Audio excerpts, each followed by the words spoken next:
Cumprimento a todos com a doce paz de Jesus Cristo, nosso Senhor. Amém? Pode se assentar, por favor, fique à vontade. Vai pegando aí a sua Bíblia na mão. Vamos abrir o livro do Senhor. Graças a Deus pelo privilégio de estarmos na casa de Deus. Muitas pessoas estão impossibilitadas de estar aqui, mas o Senhor tem nos dado essa alegria e nós temos que aproveitá-la muito bem. Louvado seja Deus. Como foi o seu domingo hoje? Foi bom? Comeu a comidinha gostosa? Quem aqui tirou uma sonequinha à tarde com essa chuvinha? É bom, não é? Alguns tinham uma sonecona, mas mais comprida um pouquinho. Domingo é dia de descanso, mas também dia de louvor, de adoração a Deus. Eu vindo para a igreja, eu e a Débora, dizendo assim, que alegria poder vir à casa do Senhor, né? Crente, ele acaba não tendo muito outro lugar para ir. O principal lugar nosso, né, é estar na casa de Deus, durante a semana, no domingo. Quantos que estão aqui estiveram de manhã? Levante a mão, por favor. De manhã tivemos um estudo bíblico muito precioso aqui. No domingo nós estamos ainda fazendo somente aqui no templo, não estamos tendo a divisão das salas. Quem sabe no início de fevereiro a gente volta tudo ao normal, né? Por enquanto um pouquinho ainda restrito, mas Deus é conosco. Eu quero falar hoje em nome do Senhor Jesus Cristo. Hoje é o terceiro domingo do mês, não é isso? Primeiro domingo nós pregamos sobre a vinda do Senhor. Segundo domingo passado, pregamos como nos preparar para a vinda de Jesus. E hoje nós vamos pregar sobre um assunto muito importante que a gente fala muito pouco, o tribunal de Cristo. Quem já ouviu alguma pregação ou já participou de algum estudo bíblico, quem sabe o que é o tribunal de Cristo? Levante a mão, por favor. Bem poucas pessoas, eu imaginei. Para os irmãos terem uma ideia, eu falo muito desse assunto, mas junto com outros assuntos da Bíblia. Que eu me lembro até hoje, eu nunca vim ao púlpito para falar exclusivamente do tribunal de Cristo. Mas essa semana o Senhor colocou tão forte no meu coração, que eu não tive dúvida. Normalmente eu sou muito assim, às vezes pode mudar de última hora. Mas essa semana o Espírito Santo imprimiu no meu coração, e houve essa segurança, essa certeza, então eu quero te convidar para nós meditarmos sobre o tribunal de Cristo. E eu espero que você possa ter uma compreensão profunda desse tema, desse assunto da palavra, que você possa ser muito bem instruído, porque isso é importante para você, para mim, para todos nós como igreja do Senhor. Porque é algo que está pela frente, vai acontecer em breve, e com certeza você vai participar desse evento. Eu espero que você esteja lá, e eu espero estar lá também, amém? Então fique com a sua Bíblia aberta, porque nós vamos para a palavra. Antes, vamos orar ao Senhor. Ore comigo, Espírito Santo. Enquanto eu abro o teu livro, eu abro também o meu coração para receber a revelação, a instrução, a sabedoria, o entendimento e a capacitação para receber, para obedecer a tua santa palavra, em nome do Senhor Jesus. Glória a Deus. Vamos iniciar abrindo em 2 Coríntios, capítulo 5, verso 10. Enquanto você abre a Bíblia, eu vou te colocar aqui um fato muito importante. A humanidade está acostumada a ser premiada por suas realizações, não é isso? A gente é acostumado a ser premiado dentro de casa. Os pais dão presente para os filhos de acordo com o seu procedimento, seu comportamento. O aluno ele é recompensado quando ele é um bom aluno. O profissional é recompensado, é premiado. No mundo dos esportes, no mundo do cinema, enfim, em todas as áreas da vida. A gente sabe que existem as premiações. Das maiores premiações que existe, acho que é do Oscar, lá, que a pessoa recebe uma estatueta lá de ouro. Mas tem muitas outras premiações que os seres humanos recebem. E incrível, irmãos, isso também vai haver com a igreja. Um dia a igreja estará reunida para receber a recompensa por suas obras realizadas na face da terra.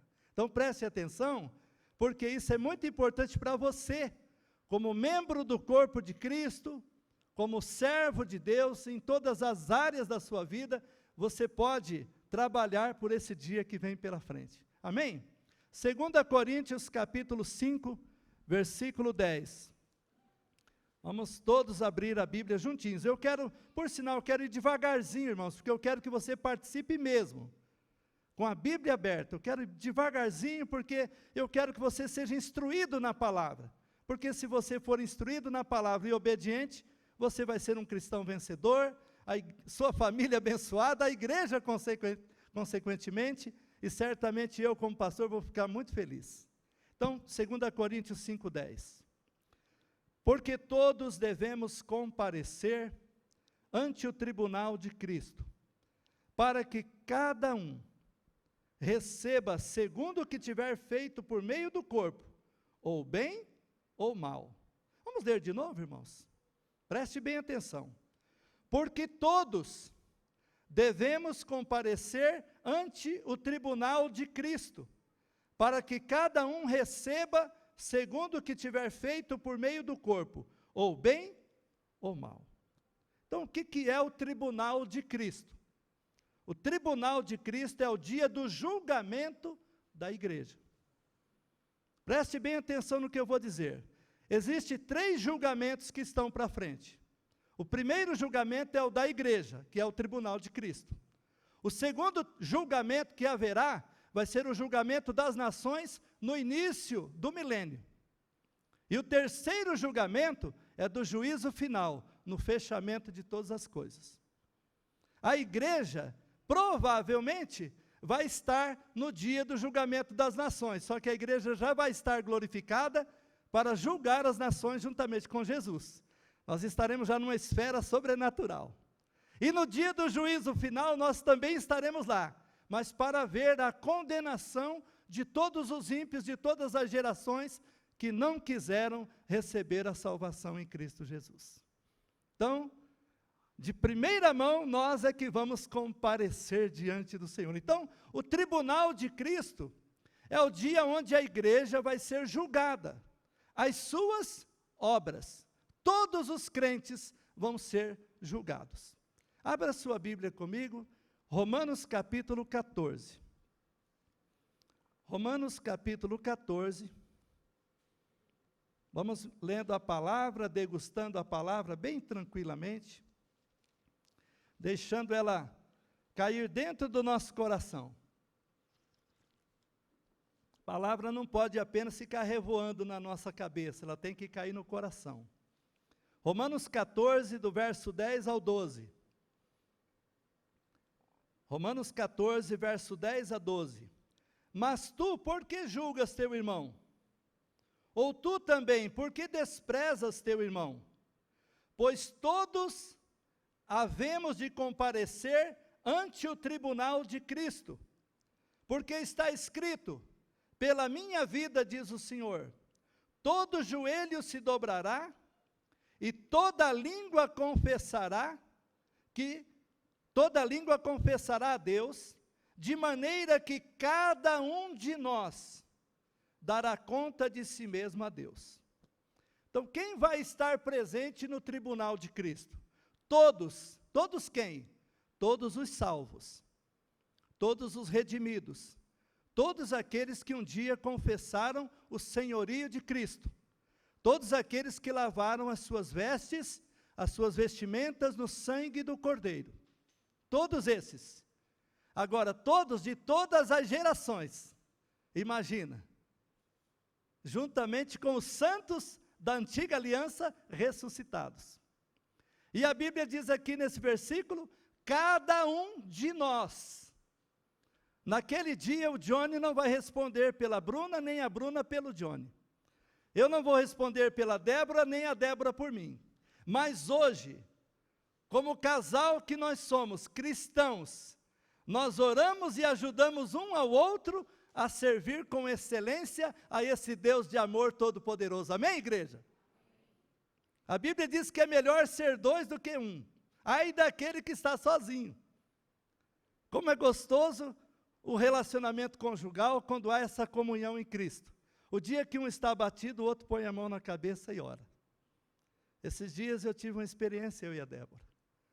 Eu estava num dia de muita aflição, porque o ministério tem dia que dá uma afliçãozinha.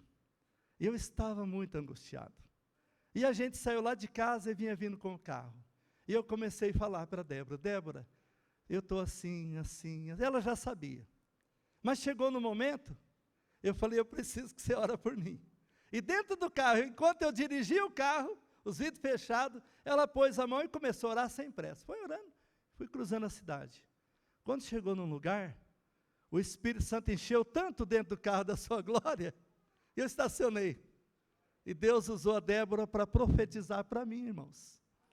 A minha esposa foi o instrumento do Espírito Santo para profetizar. E ela orou e repreendeu aquela seta maligna. E no momento aquele peso sumiu, e eu já comecei a cantar o hino da vitória. Então é melhor ser dois do que um. Eu sei que tem gente solteira, gente viúva, gente separada, mas você também não está sozinho. Você tem o Pai, o Filho e o Espírito Santo com você. Amém, igreja? Mas naquele dia, o pastor não vai poder estar lá do seu lado, o seu intercessor, é você sozinho diante do Senhor. Todos estaremos ali. Agora vamos para mais um pouquinho. Quando é que vai acontecer o tribunal de Cristo? É importante a gente saber, né? Vai ter o tribunal de Cristo, mas quando é que isso vai acontecer? Abra sua Bíblia aí em 1 Coríntios, capítulo 15,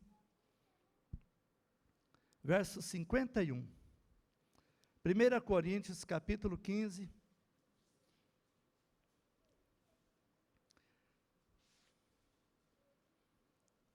Eu vou ler um pouquinho mais. Vamos ler do verso 47 ao 51. 1 Coríntios 15, 47 a 51.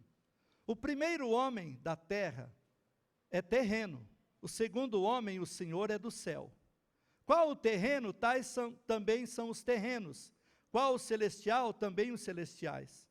Assim como trouxemos a imagem do terreno, assim traremos também a imagem do celestial. E agora digo isso, irmãos, que a carne e o sangue não podem herdar o reino de Deus, nem a corrupção herda a incorrupção. Eis aqui vos digo um mistério, preste atenção nesse versículo. Na verdade, nem todos dormiremos, mas todos seremos transformados. Num momento, no abrir e fechar de olhos, ante a última trombeta, porque a trombeta soará e os mortos ressuscitarão incorruptíveis, e nós seremos transformados. Então, quando é que vai acontecer esse tribunal de Cristo? Logo na sequência do arrebatamento da igreja. No momento que a igreja for arrebatada, num abrir e fechar de olhos, esse nosso corpo mortal, corruptível, ele vai ser revestido de um corpo sobrenatural, de um corpo espiritual, como o corpo de Jesus Cristo. Jesus é a primícia da ressurreição. Jesus, quando nasceu aqui na terra, ele recebeu um corpo humano. E quando ele foi ressuscitado, ele foi glorificado. Então Jesus, ele é tanto humano como divino. Depois de ressurreto, ele atravessava paredes, comia e bebia. E no dia que ele foi assunto aos céus, ele foi subindo até desaparecer nas nuvens.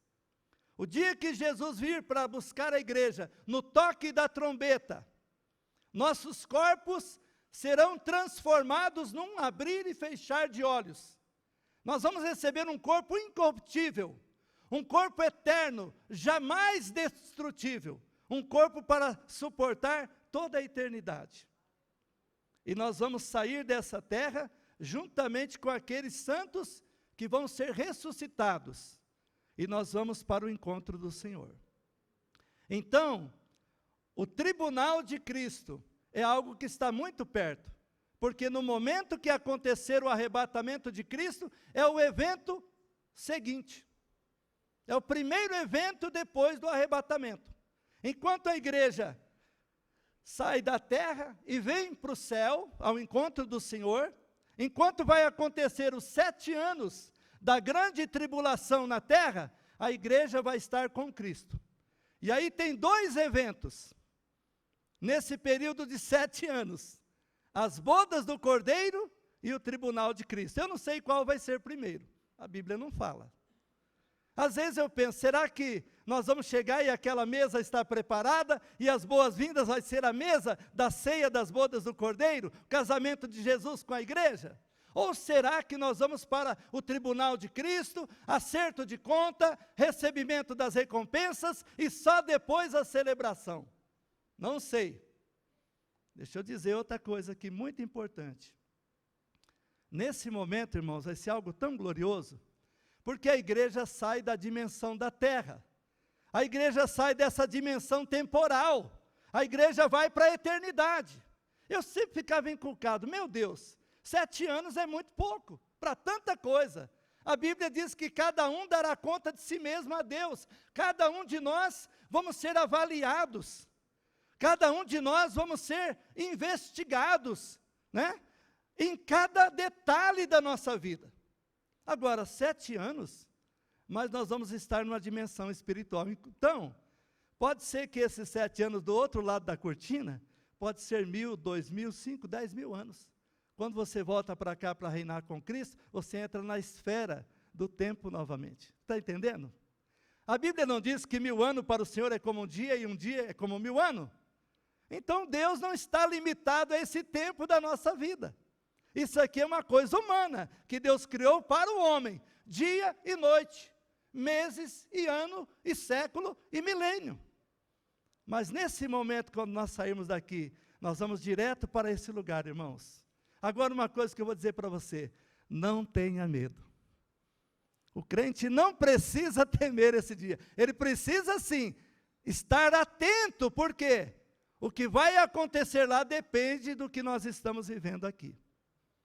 O que você vai receber no tribunal de Cristo implica em como você está vivendo a sua vida com Cristo aqui na terra.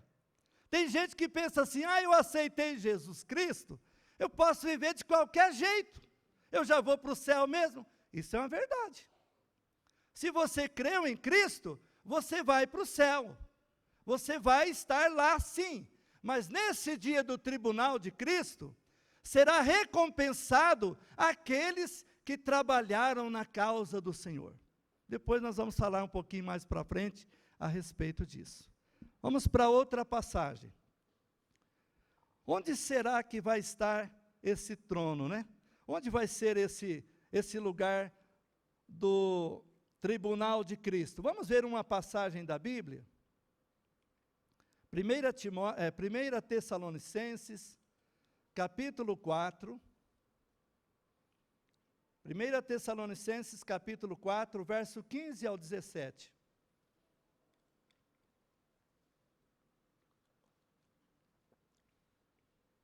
Glória a Deus. 1 Tessalonicenses 4, do 15 ao 17. Dizemos-vos, pois, isto pela palavra do Senhor, que nós, os que ficarmos vivos para a vinda do Senhor, não precederemos os que dormem, porque o mesmo Senhor descerá do céu com alarido, com voz de arcanjo, com trombeta de Deus, e os que morreram em Cristo ressuscitarão primeiro.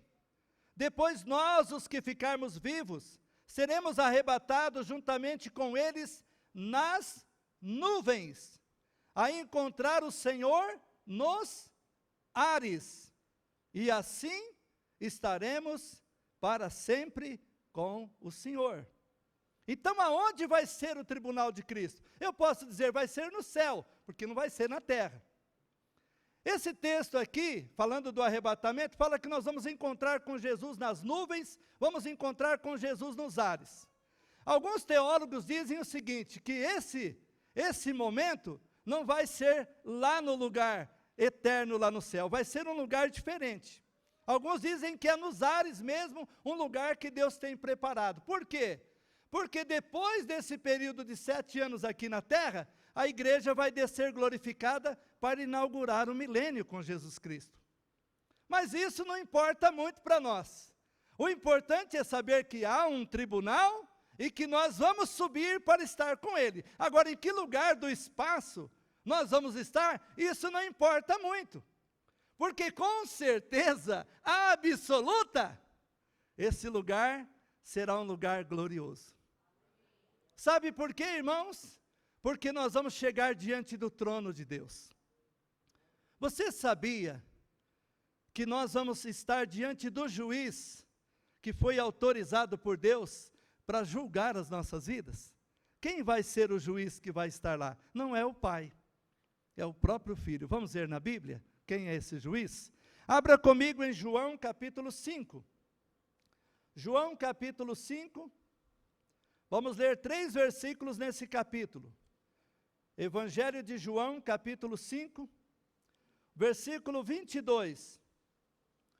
João 5, verso 22.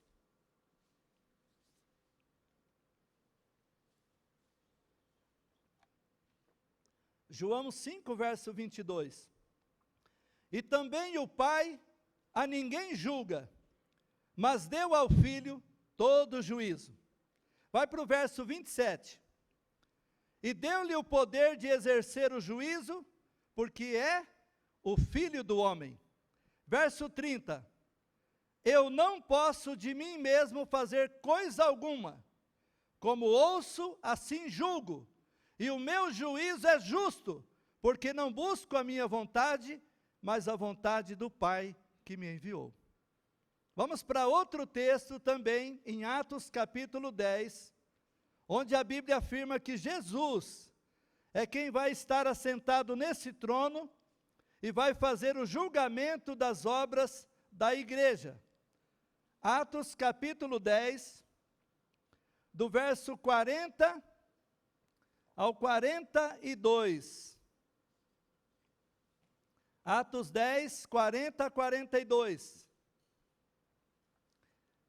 A este ressuscitou Deus ao terceiro dia, e fez que se manifestasse, não a todo o povo, mas às testemunhas que Deus antes ordenara, a nós, que comemos e bebemos juntamente com Ele, depois que ressuscitou dos mortos, e nos mandou pregar ao povo e testificar, que Ele é o que por Deus foi constituído, juiz dos vivos e dos mortos. Então Jesus hoje, Ele é nosso advogado, você sabia disso? O Johnny falou aqui na oração, né? A gente ora, a gente pede perdão e Jesus perdoa o nosso pecado. 1 de João capítulo 2, verso 1, Jesus, ali a Bíblia fala que Jesus hoje é o nosso advogado, mas naquele dia, Ele será o juiz. Ele vai estar lá não para advogar, mas para julgar as nossas obras, irmãos. Amém, igreja? Vai para o capítulo 17 de Atos. Atos capítulo 17. Atos capítulo 17, o verso 30 e o verso 31. Mas Deus, não tendo em conta os tempos da ignorância, anuncia agora a todos os homens em todo lugar que se arrependam, porquanto tem determinado um dia que com justiça há de julgar o mundo, por meio do varão que destinou, e disso deu certeza a todos, ressuscitando-o dos mortos. Então aquele que vai estar assentado no trono, é o que se fez homem, e morreu na cruz pelo nosso pecado. É aquele que ressuscitou ao terceiro dia, está vivo pelos séculos dos séculos. Quem vai estar assentado no trono é o teu Salvador, o teu Senhor, igreja. Então nós não temos que temer, porque nós já fomos comprados por seu sangue. Agora nós vamos comparecer lá, porque Ele tem recompensas para nós. Ele tem galardão. Ele tem presentes para cada um de nós. Agora, essas recompensas dependem desse período da vida que nós estamos aqui. Alguém que aceitou Jesus desde criancinha, como Tiago, filho do Carlos. Imagina, o Tiago tem uma vida inteira para viver a vida cristã. Mas alguém que aceitou Jesus já velhinho, com o pé na cova, como alguém diz, tem pouco tempo para trabalhar. Aquele homem que morreu na cruz junto com Jesus, ele não teve o tempo de demonstrar os frutos de uma vida cristã. Mas eu e você estamos tendo. E é importante você saber que a atitude sua no dia a dia, seu relacionamento com Deus, seu relacionamento com a família, o seu trabalho na casa do Senhor, o seu testemunho, tudo isso, meu irmão, está sendo avaliado.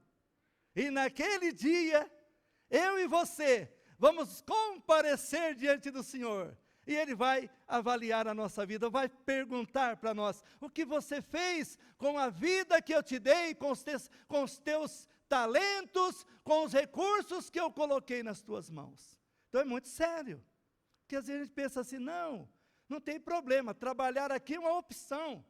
Sempre tem alguém perguntando, não tem? Quem gostaria de ser professor na escola bíblica? Quem gostaria de liderar o culto de oração? Tudo isso, irmãos, a nossa vida vai estar ali naquele momento diante do Senhor. E Ele é o justo juiz, que vai recompensar justamente a cada um. Agora você imagina, quem vai estar lá? Apóstolo João, apóstolo Paulo, vai estar o profeta Isaías, Jeremias, Moisés, todos. Mas nós também falamos, meu Deus, eu vou estar junto com esse povo? Imagina se você fosse convidado para participar lá da premiação do Oscar, né? Onde estão os grandes do mundo, né? As pessoas famosas, né? A gente fala, meu Deus, eu lá no meio desse povo, misericórdia. Você imagina no dia do tribunal de Cristo? Irmãos, quantas pessoas vão estar lá? Uma dúzia? 1000 pessoas? São milhões de pessoas, irmãos. Milhões de pessoas, é uma multidão de gente que vai estar nesse tribunal, e cada um vai ser avaliado. Até nós estávamos conversando aqui hoje, depois da escola bíblica, o Johnny, o João Marcelo, imagina você, às vezes a gente pensa, vai ter uma fila, cada um chega, o senhor, como é seu nome? Meu nome é Luiz Francisco de Paula. Não abrir e fechar de olhos. Imagina esse sistema do Senhor, de avaliação, que coisa maravilhosa, não é? A questão é que o Senhor vai julgar a cada um de nós. Amém, igreja? Agora, vamos analisar aqui como vai ser o critério desse juízo. A Bíblia fala claramente sobre isso, irmãos. Abra aí em 1 de Coríntios, capítulo 3. Primeira carta de Paulo aos Coríntios, capítulo 3. Esse texto é muito importante para nós. 1 Coríntios 3, nós vamos ler desde o versículo 10. Segundo a graça de Deus que me foi dada, pus eu como sábio arquiteto o fundamento, e outro edifica sobre ele. Mas veja cada um como edifica sobre ele.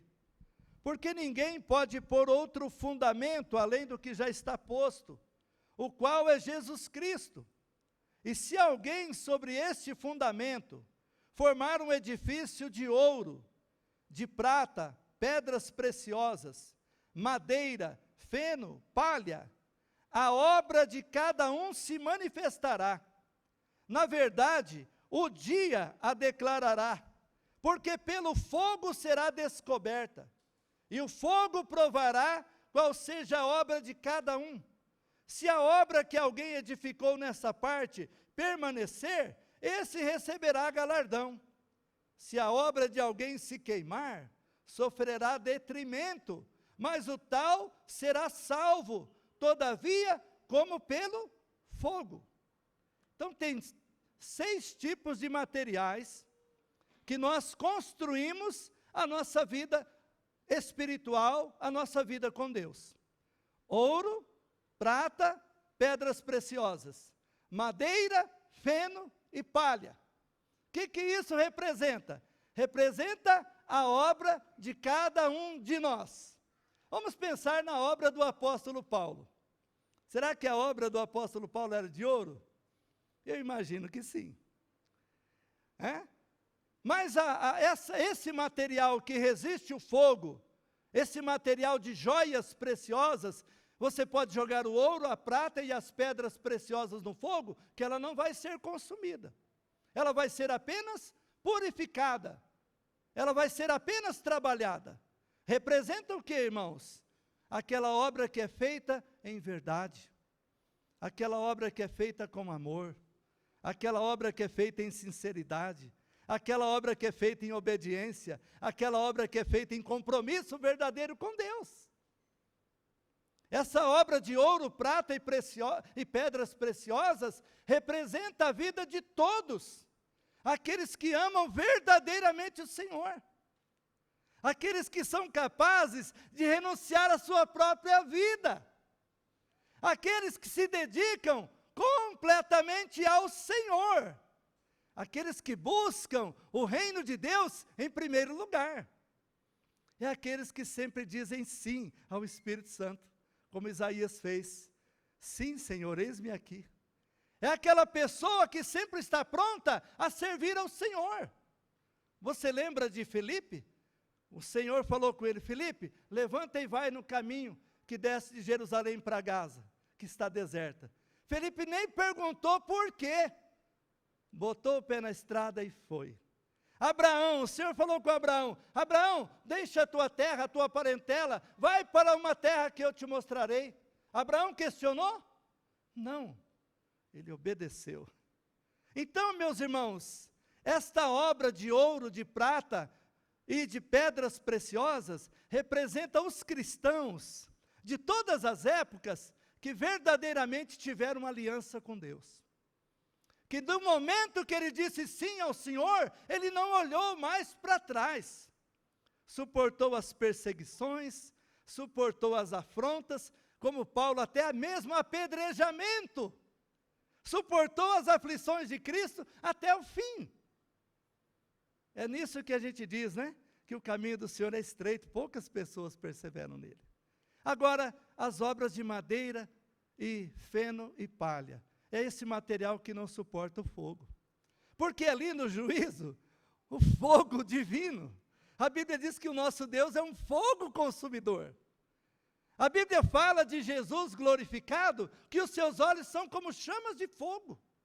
Imagina quando Jesus fitar os olhos diretamente em um de nós. O que é que vai resistir esse olhar? Quando alguém olha, uma mãe olha para um filho com um olhar de correção, o filho sente quase que um repuxar assim dentro, né? Quando um pai olha no filho com um olhar também de reprovação, olha firme, o filho fica com medo. Imagina o olhar de Jesus. Obra de palha, de madeira, de feno vai queimar, irmãos, não vai sobrar nada. O que é essa obra? Às vezes, aquilo que a palavra de Deus fala. Nem todo aquele que me diz Senhor, Senhor.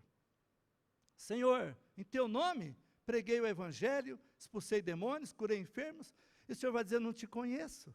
Por quê? Porque não é simplesmente a quantidade de obras que se fazem, mas é a qualidade. Tem muita gente fazendo muita coisa aparentemente para Deus, mas na realidade é para si mesmo.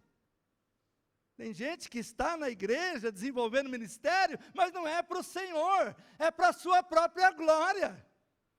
E aí, meus irmãos, nesse julgamento vai ser avaliado não apenas a quantidade do que foi feito, mas a motivação por que foi feito. Abra aí, logo na sequência, capítulo 4, de 1 Coríntios, versículo 5. Está bem pertinho.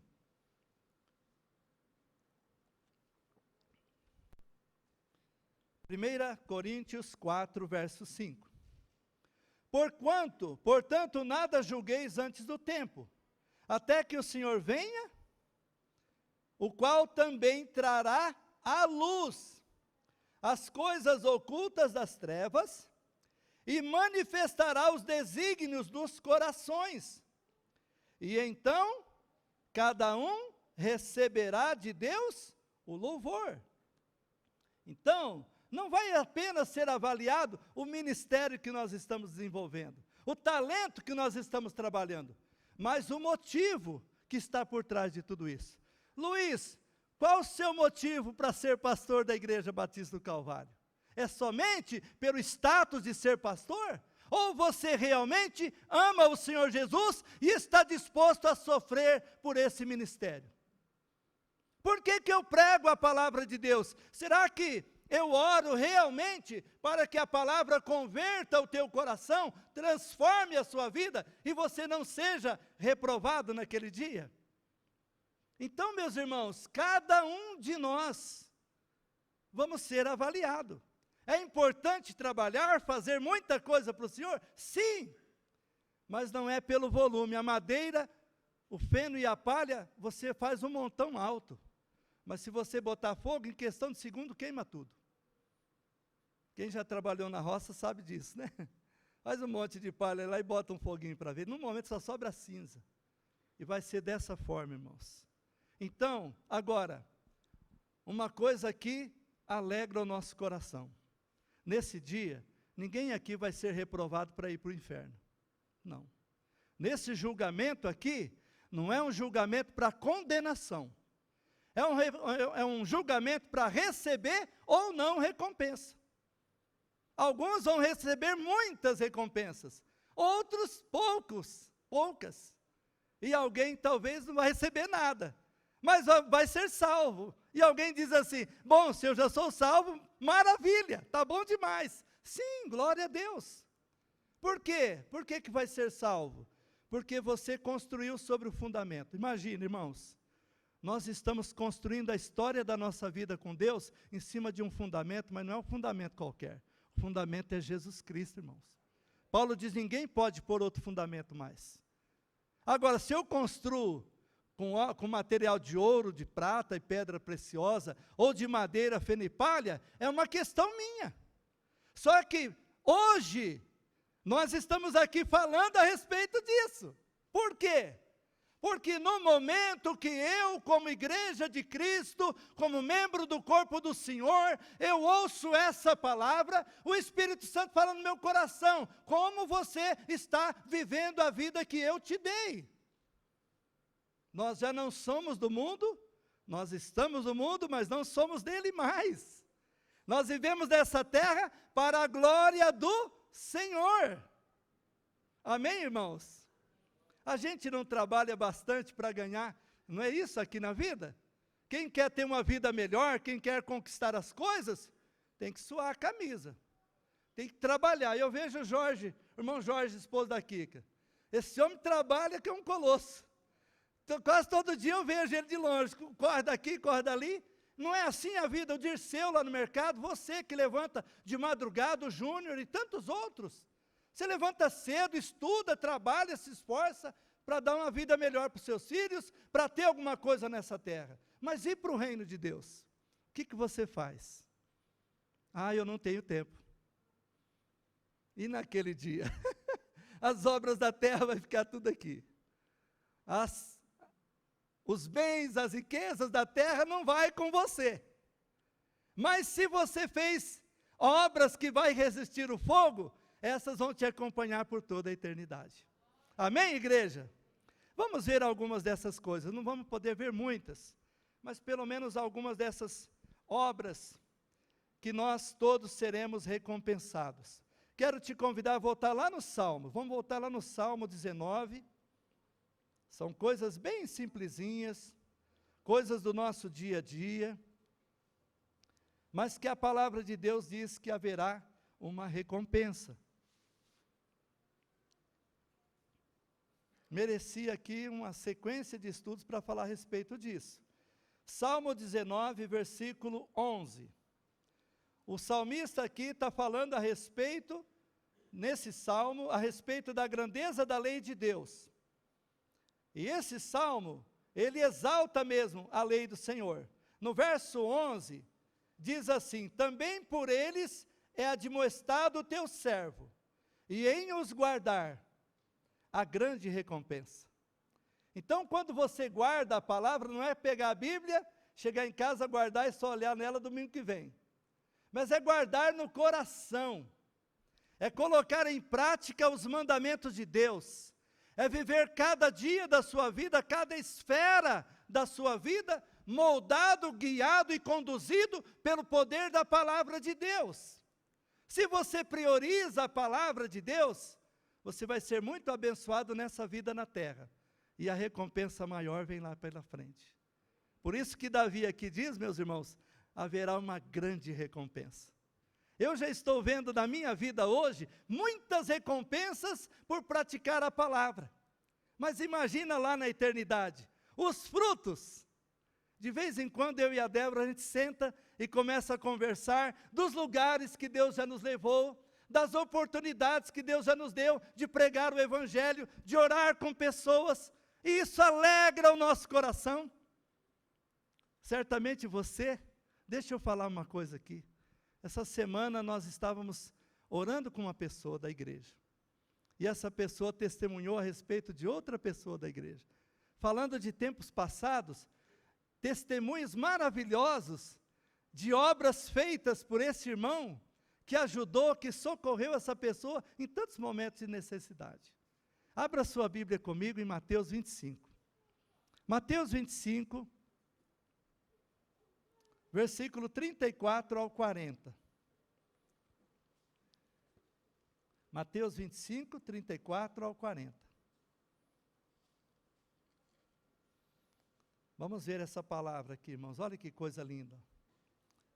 Então dirá o rei aos que estiverem à sua direita: vinde, benditos de meu Pai, possuí por herança o reino que vos está preparado desde a fundação do mundo. Porque tive fome e me deste de comer, tive sede e me deste de beber, era estrangeiro e hospedaste-me, estava nu e vestiste-me, adoeci e visitaste-me, estive na prisão e foste me ver. Então os justos lhe responderão dizendo: Senhor, quando te vimos com fome, te demos de comer, ou com sede, te demos de beber? Quando te vimos estrangeiro e te hospedamos, ou nu e te vestimos? Quando te vimos enfermo ou na prisão e fomos ver-te? E respondendo o rei, lhes dirá: em verdade vos digo, que quando a um desses pequeninos irmãos fizestes, o fizestes a mim. Olha aí, quando o fizestes a um desses meus pequeninos irmãos, a mim o fizestes. Olha, irmãos, naquele dia você será recompensado por ajudar os necessitados. Glória a Deus que nós somos uma igreja muito abençoada nisso, irmãos. Essa virtude existe aqui. Nós temos um povo aqui muito bom para ajudar os necessitados. Quando fala de levantar uma oferta para socorrer alguém, glória a Deus. No momento se levanta recurso e se ajuda. Glória a Deus que nós podemos fazer isso como igreja. Mas no dia a dia de cada um, nós precisamos estar atentos, porque Deus está recebendo isso.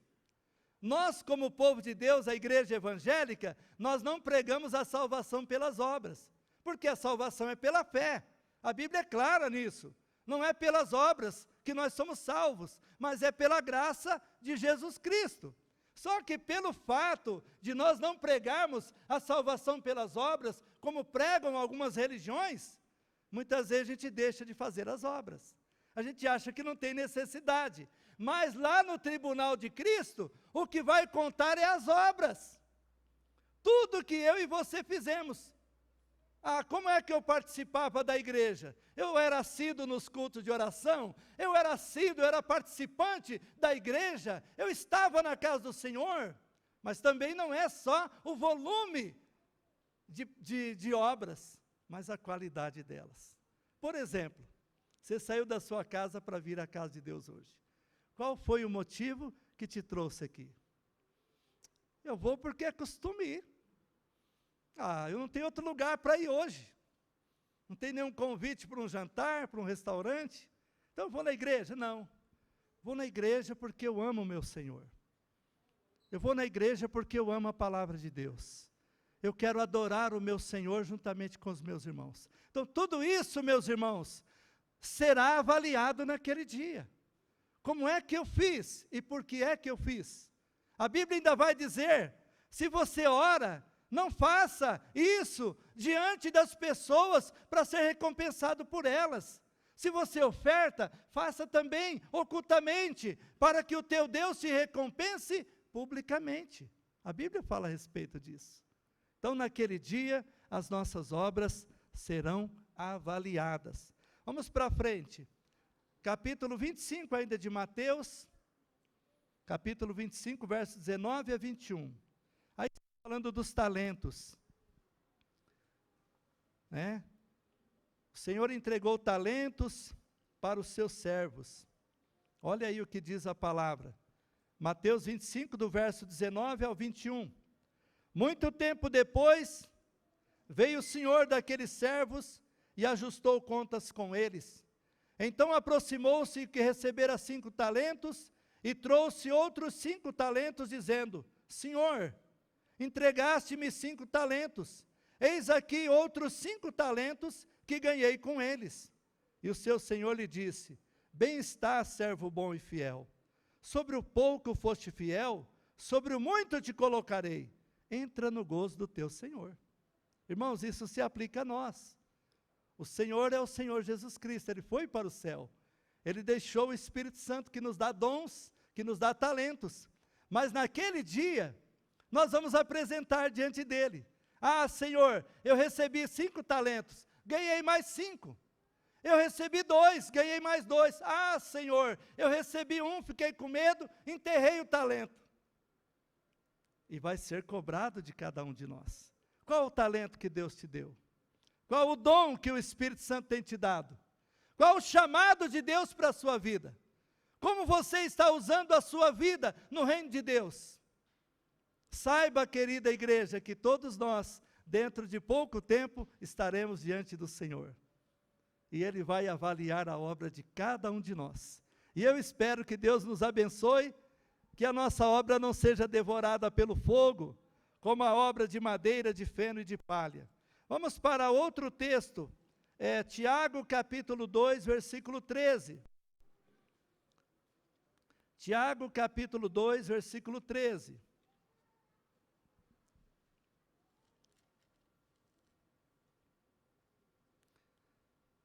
Tiago 2, verso 13. Olha o que está escrito, irmãos. Porque o juízo será sem misericórdia sobre aquele que não fez misericórdia, e a misericórdia triunfa sobre o juízo. Olha bem, preste atenção. Na casa de Deus, a gente tem essa experiência. Às vezes a gente não usa de misericórdia com os nossos irmãos. Às vezes eu não sou muito misericordioso com os meus irmãos, com a minha família, com pessoas que convivem comigo. Olha o que a Bíblia diz. Naquele dia, o juízo será sem misericórdia para aquele que não exerceu misericórdia. Então, qual é o conselho de Jesus? Sede misericordioso como teu Senhor é. Seja misericordioso com a esposa, com o esposo, com o filho, com o marido, com o empregado, com a funcionária, com o amigo, com o irmão. Se eu semeio misericórdia, eu vou colher misericórdia. E como nós precisamos de misericórdia, não é? Essa é uma oração que a gente faz constantemente, desde manhã até a noite. Senhor, tem misericórdia de mim? Imagina naquele dia, o Senhor vai dizer, você quer misericórdia, mas você não exerceu misericórdia. Então, se eu sou misericordioso com os meus irmãos, naquele dia, o Senhor será misericordioso comigo também. Amém, igreja? Vamos para outro texto, estamos concluindo já aqui. Ainda aqui, 1 Pedro, capítulo 4, versículos 7 e 8. 1 Pedro, capítulo 4, versículos 7 e 8. Vamos falar aqui agora da joia mais preciosa da vida cristã. 1 Pedro 4, 7 e 8. E já está próximo o fim de todas as coisas.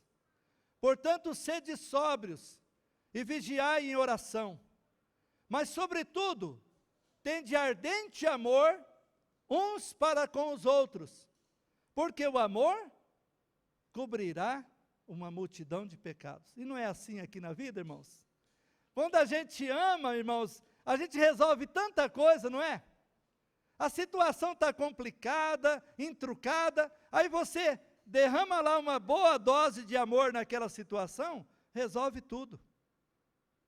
Então, se nós exercemos o amor do Pai vai cobrir a nossa vida também, aqui mesmo nessa vida.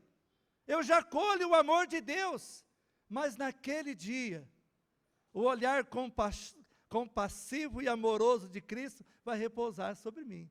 Ah, Luiz, você amou? Amou as almas perdidas? Amei. Amou os seus irmãos? Amei. Amou a sua família? Amei. Amou a sua esposa, seu marido? Amei. Você manifestou o amor de Deus na terra? Sim. Olha que coisa linda, irmãos. Eu até posso dizer aqui que o amor é uma dessas joias preciosas. A Bíblia diz que aquele que ama conhece a Deus. Quem não ama não conhece, nunca viu a Deus. Você está exercendo o amor de Deus? O Senhor Jesus disse que, por se multiplicar a iniquidade, o amor de muitos esfriará. Vamos para mais duas passagens para a gente terminar. 2 Timóteo, capítulo 4. Nós lemos esse texto hoje de manhã aqui, no início da Assembleia da Igreja. 2 Timóteo, capítulo 4, verso 7 e verso 8. O apóstolo Paulo está terminando a sua vida na terra. Ele estava tendo um discernimento, que a vida dele estava bem no finalzinho, provavelmente ele não morreu de morte natural, ele foi sentenciado à morte, alguns dizem que ele foi morto, cerrado pelo meio, a gente não sabe como foi, mas certamente não foi uma morte comum, normal. Ele morreu assassinado mesmo. Mas olha o que ele disse: porque eu já estou sendo oferecido por aspersão de sacrifício, o tempo da minha partida está próximo. Combati o bom combate, acabei a carreira e guardei a fé.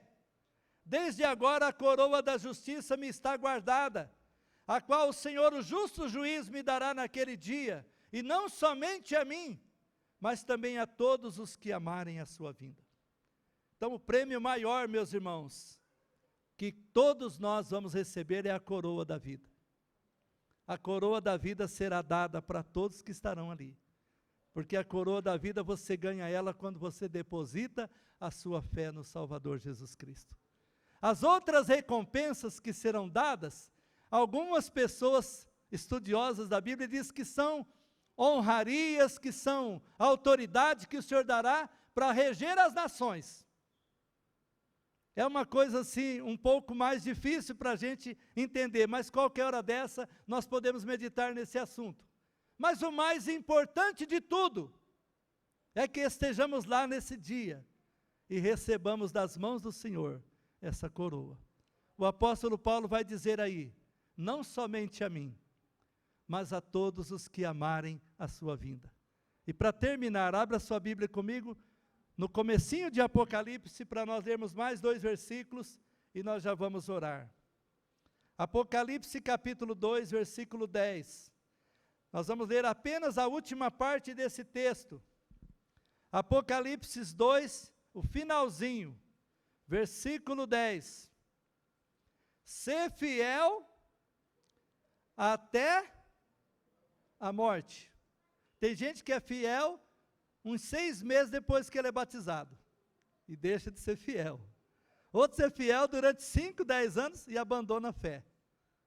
Mas alguns são fiéis até o fim. E é esse o conselho do Senhor. Ser fiel até a morte. E qual vai ser a recompensa que eu vou receber? A coroa da vida. Capítulo 3, verso 11. Capítulo 3, versículo 11. Eis que venho sem demora. Não está escrito aqui, eis que vem daqui 1000 anos. Eis que vem daqui 1 século. Eis que vem daqui 1 década. A promessa do Senhor é, eis que venho sem demora.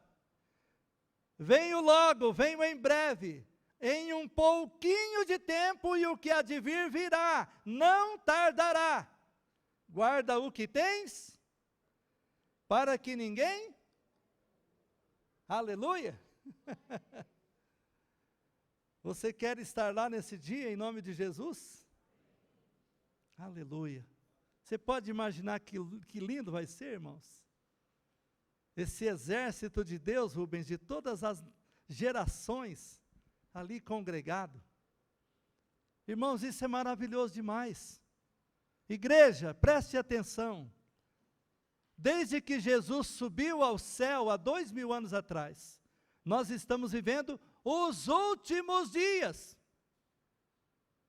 Imagina hoje, aonde nós não estamos. A gente não pode dizer nem o dia nem a hora, mas Jesus está pertinho de chegar. E o dia que Ele chegar, a igreja vai ser tirada dessa terra. Nós estávamos conversando, eu e a Débora, enquanto vinha para a igreja. Irmãos, se tem uma coisa boa que ainda tem nessa terra, é a igreja de Jesus Cristo. É o povo de Deus. Você pode imaginar esse mundo, o dia que Jesus tirar os seus santos da terra, como que esse mundo vai ficar? Não vai ter mais ninguém para orar por alguém, para interceder, não vai ter mais isso, irmãos. O inferno vai dominar a terra por um período, e vai ser assustador. Eu não quero estar aqui nesse dia, eu quero estar com o meu Senhor, no tribunal de Cristo, nas bodas do Cordeiro, celebrando e adorando, e vendo o Senhor face a face. Essa semana eu lembrei de um hino tradicional, face a face eu hei de vê-lo, quando vier em glória e luz. Irmão Johnny, podemos louvar aqui com, não é esse, né? Certamente, mas com algum cântico para nós orarmos ao Senhor. Vamos ficar de pé, querida igreja, vamos orar a Deus. Você recebe essa palavra do Senhor no seu coração? Você crê nessa palavra? Crê? Está na Bíblia, né? Está aí na Bíblia. E nós não lemos todos os textos, teríamos que ler pelo menos uns 100 versículos para fortalecer essa doutrina, esse ensinamento. Mas eu creio que esses são suficientes. Porque todos haveremos de comparecer diante do tribunal de Cristo. E cada um receberá o que tiver feito por meio do corpo, ou bem ou mal. Que Deus nos ajude a viver uma vida com Deus com excelência, a viver uma vida íntegra, reta, justa e santa, porque o nosso Deus é digno. Eu tenho falado aqui, irmãos, não vale a pena ser um cristão meia boca. Tem que ser um crente autêntico, tem que ser de verdade. As suas obras têm que ser de ouro, de prata e de pedras preciosas. Dá uma examinadinha. Se tem alguma coisa de madeira, feno e palha, conserta isso logo, porque esse não vai resistir o fogo do juízo do Filho de Deus.